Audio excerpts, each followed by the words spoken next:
Hello, everyone. Welcome to another edition of Chalk Talk here on DK Pittsburgh Sports. Steelers get a 34-32 win over the Jets, but it was not pretty. Offensively, yeah, pretty good. Aaron Rodgers was great. 4 touchdowns, no picks, great passer rating, high completion percentage. Couple misses, but man, phenomenal. Great performance. Defensively, yeah, there's some stuff to work out, and more than anything, this defense has to figure out how to stop the run.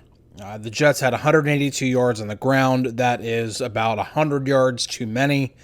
Listen, the Jets have a newfound desire to run the football. We knew that going into the game. The Steelers knew that going into the game, yet the Jets had their way.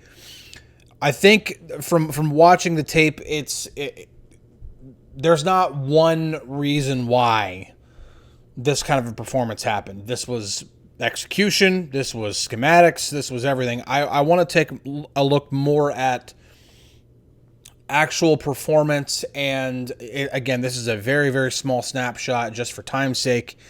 But looking at possibly misuse of talent up front. So here we have Keanu Benton. He was a nose tackle in Wisconsin, so I'm not saying that it's unfamiliar territory to him. And I know for a fact that he is, you can look at what he's listed or whatever, but he's of good size. I have it on very good authority that he is well north of 300 pounds, most likely right around 310.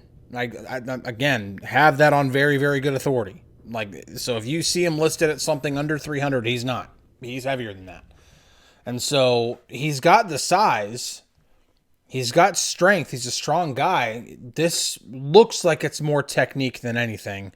But either way, Benton, this is the first run of the game, by the way. Benton here, Jets move a guy in motion. They're running a wide zone here to this side. And you get 2 double teams here right away with Hayward and with Benton.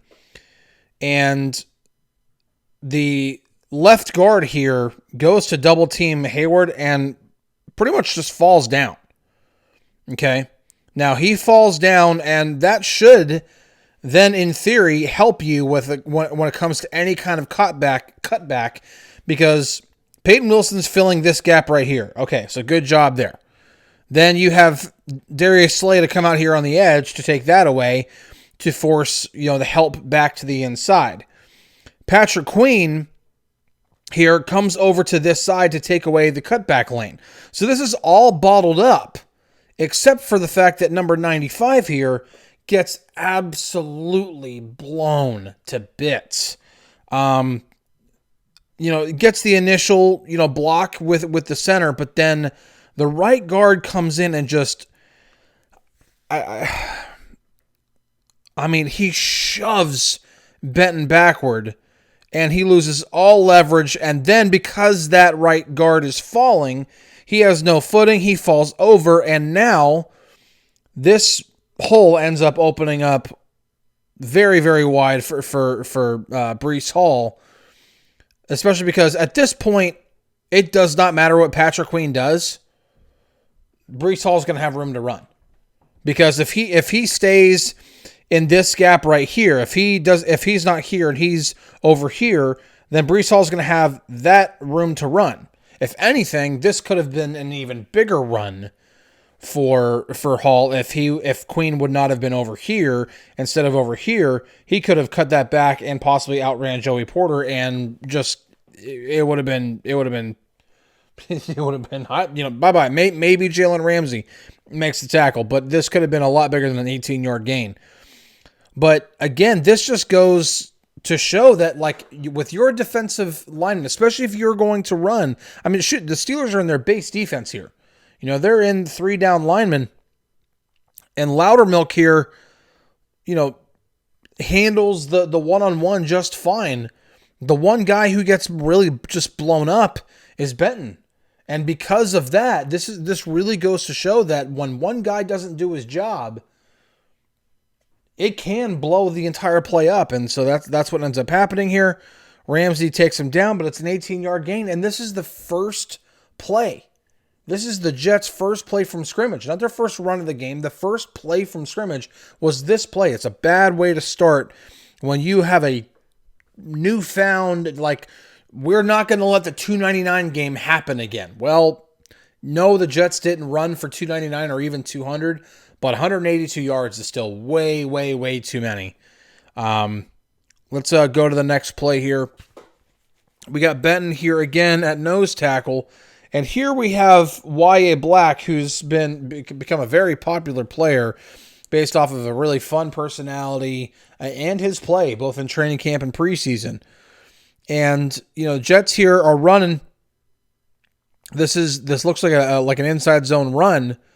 And, you get the initial double team on the nose tackle. Okay, no big deal. And then you get the center. He blocks up there, then he's going to go to the linebacker. And running back makes the right read here. This could be bottled up. The problem is that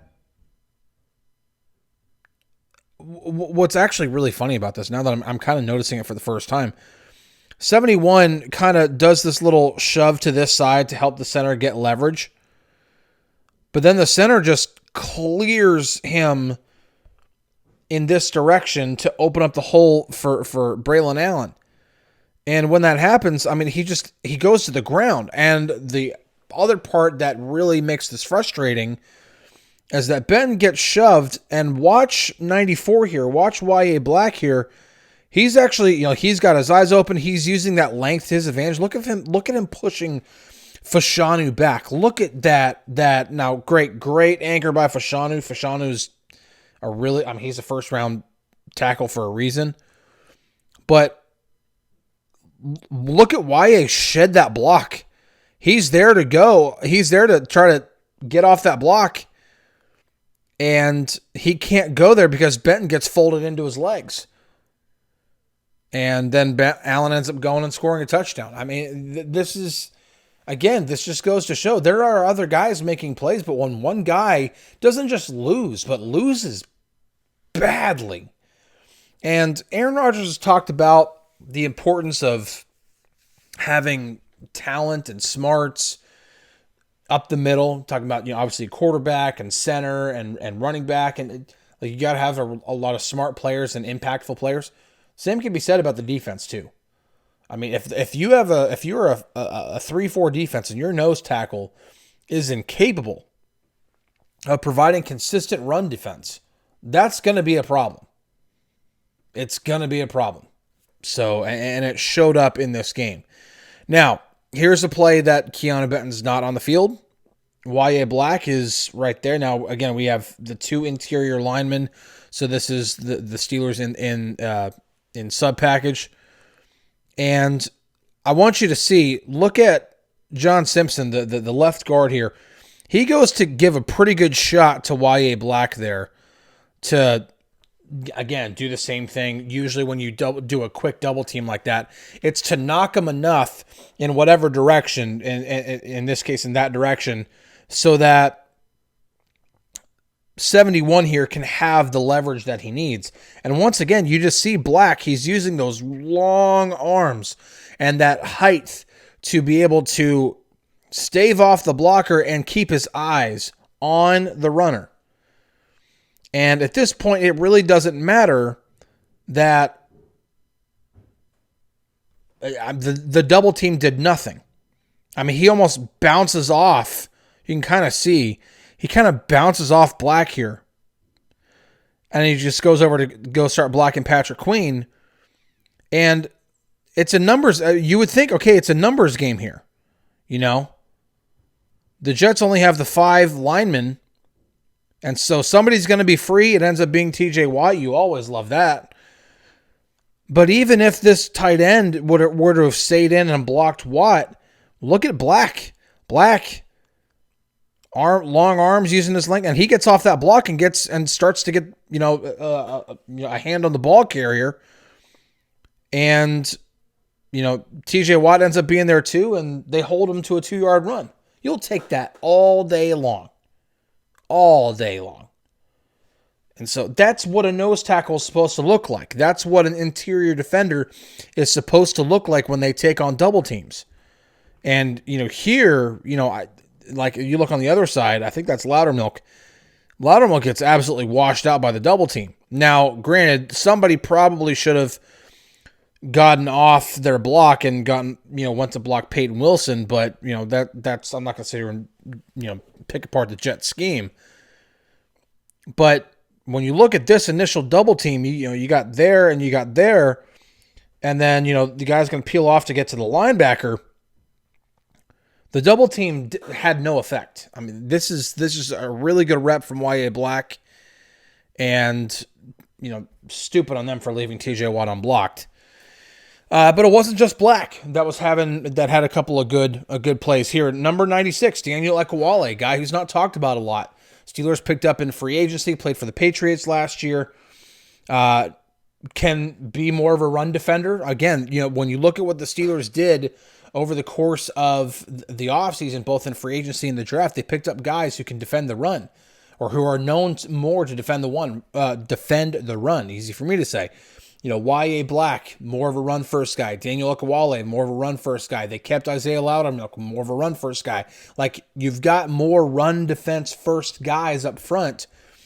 And, this was not a great look for almost any of them. Ekuwale actually played pretty well.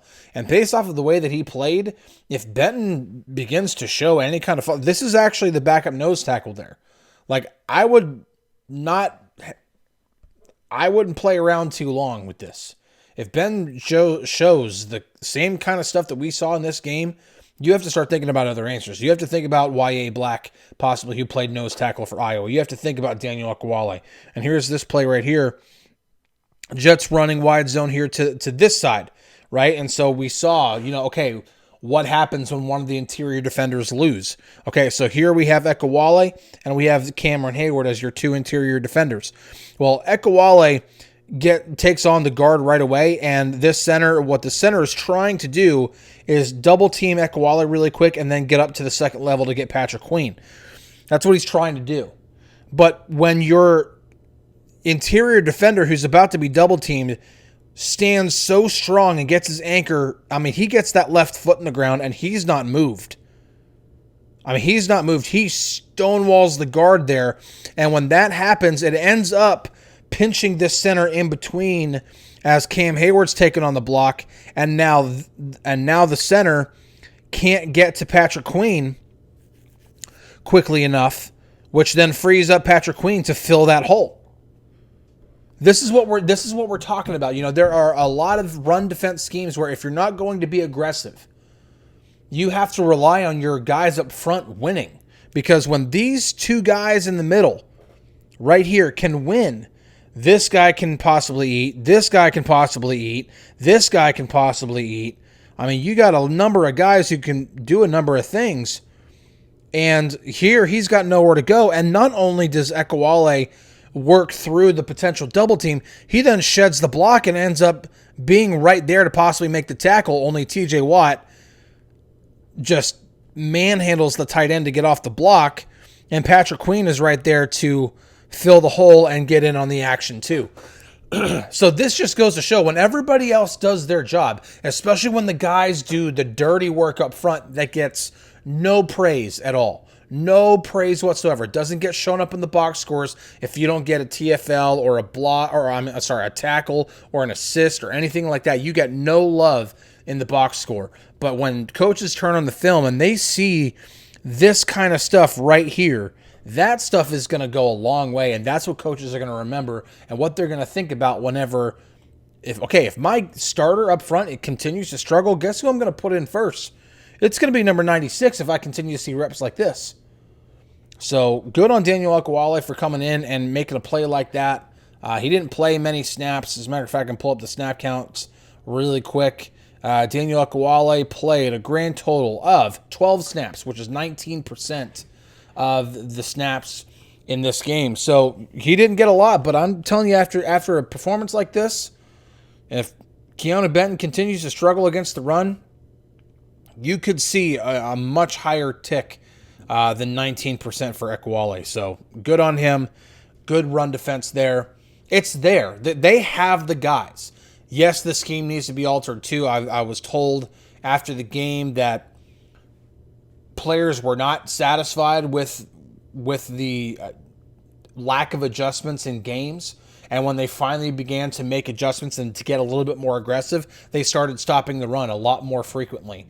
And so you'd like the schematics also need to be adjusted. But more than anything, players need to play.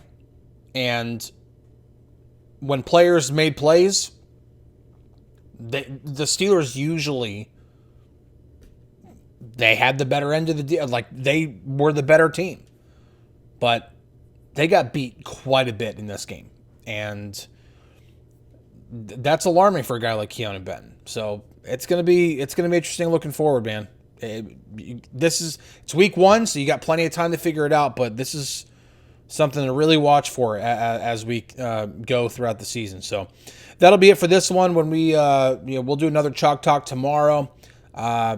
Probably look at something on the offensive side of the ball. Don't know just quite yet. Could go more on the positive side, look at Aaron Rodgers. Could look more on the negative side and look at the offensive line, particularly Broderick Jones. And I've already looked at the film. It was not good at all. We'll see. Either way, we'll catch you on the Flippity Flip. We will see you later.